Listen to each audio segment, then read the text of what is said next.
গেল রোজার ঈদে পোস্টার প্রকাশ করে জঙ্গলি সিনেমা মুক্তির আগাম বার্তা দিয়ে রাখেন অভিনেতা সিয়াম আহমেদ। এরপর নির্মাতা এম রাহিম জানান, ঈদুল আজহায় প্রেক্ষাগৃহে আসছে সিনেমাটি।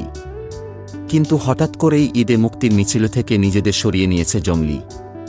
নির্মাতা এম রাহিম কারণ হিসেবে বললেন, টানা শুটিং করেছি আমরা। একই সঙ্গে ভারতে চলছিল ছবির পোস্ট প্রোডাকশনের কাজ। শুটিংয়ের পাশাপাশি ডাবিংও চলছিল ঢাকায়। মে মাসে আউটডোরে শুটিংয়ের সময় প্রচণ্ড গরমে ইউনিটের অনেকেই অসুস্থ হয়ে পড়েন। তবু আমরা কঠোর পরিশ্রম চালিয়ে গেছি। সবশেষ ঘূর্ণিঝড় রিমালের প্রভাবে শুটিং বন্ধ রাখতে হয় আমাদের। পুরো একটি সেট ঝড়ে ভেঙে যায়। প্রকৃতির ওপর তো কারও নিয়ন্ত্রণ নেই।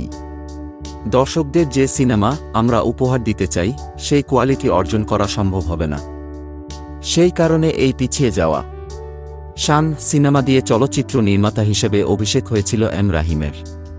প্রথম ছবি মুক্তির 2 বছর পর দ্বিতীয় সিনেমা নির্মাণে নেমেছিলেন তিনি। মুক্তির জন্য ঈদের মতো বড় উৎসবকেই বেছে নিয়েছিলেন। জঙ্গলি সিনেমার মূল ভূমিকায় অভিনয় করেছেন সিয়াম আহমেদ।